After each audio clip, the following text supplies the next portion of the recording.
participant in, and the only one that got any remarkable coverage in the peace community or the press was Nicaragua, and it was by no means the biggest in terms of money or in terms of lives lost. Now, with the Vaseline president, we're going to have a situation working where we may not have that infusion of energy from the White House, from the Congress, giving us the ammunition for our debates and rallies and a rallying point for the Peace Corps. A little bit harder for us to be sure what's happening in given countries, the sort of thing where it may come out 5 years later, like Chad with Woodward's coverage coming out, you know, years later. What was that about?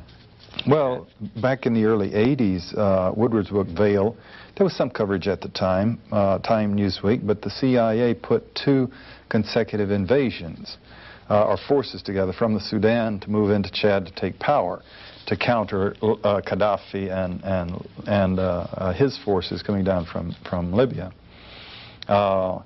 At the time it was happening, you don't get the coverage, they keep it secret if they want to. The Afghani operation is the biggest one in the history of the CIA, and they managed to divert, biggest in every sense, including the fact the largest heroin smuggling ring left behind. And they managed to keep it from, not secret, but keep it from being a focal point of debate for the 6 major years that it was run. How could it have been bigger than Vietnam? Well, Vietnam was a CIA operation for years before the Army came in. And Vietnam became the Vietnam War with U.S. Army, U.S. Air Force, billions of dollars. Laos had always been cited as the CIA's biggest war. Vietnam became an overt war. Laos remained a CIA secret war. And the hundreds of millions of dollars there, supported with Air Force bombing and everything. But Afghanistan is...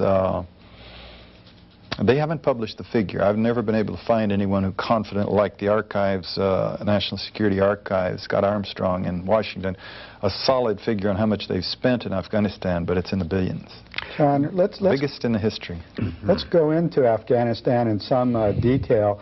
I read in the New York Times just this morning that the Reagan administration was bragging that they refused to compromise with the Soviet Union to pull out their support for the Afghan rebels in exchange for the Soviets pulling out. So let's see who the U.S. actually was supporting in Afghanistan over the last years, what of the rebel forces, how they were supporting them, and what the effects of this have already been and might be as we now are moving to a new era for Afghanistan that could be total chaos. It looks like the Lebanization of Afghanistan with all these different groups. First of all, there's all these different rebel groups. Who is the U.S. supporting out of the whole spectrum? I bet I saw him on TV yesterday. There was a guy they found who spoke good English. And he was clean-shaven and looked like an old McSai type from the Philippines. I'm going to hedge a little bit because this is not an area of my primary expertise, and I have not been able to travel there and look at it like I did Nicaragua and El Salvador and Angola and all of that.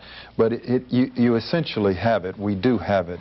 The Admiral Turner, when I debated him at Colby College, he was boasting about that covert action that he had started it, and citing it as an example of a successful covert operation.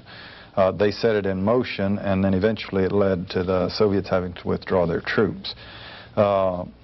The game that they're playing, essentially the U.S., the parallel to Vietnam, is significant. We invaded, they invaded, or each created governments that invited us in, so to speak. The difference is in the breakup, of course, that the NLF would not compromise in Vietnam. The Tom Polgar scandal we've talked about before, the chief of station hoping they would give the U.S. a break, and they had no reason to. They had the U.S. down and dirty, and were going to humiliate us as effectively as they could.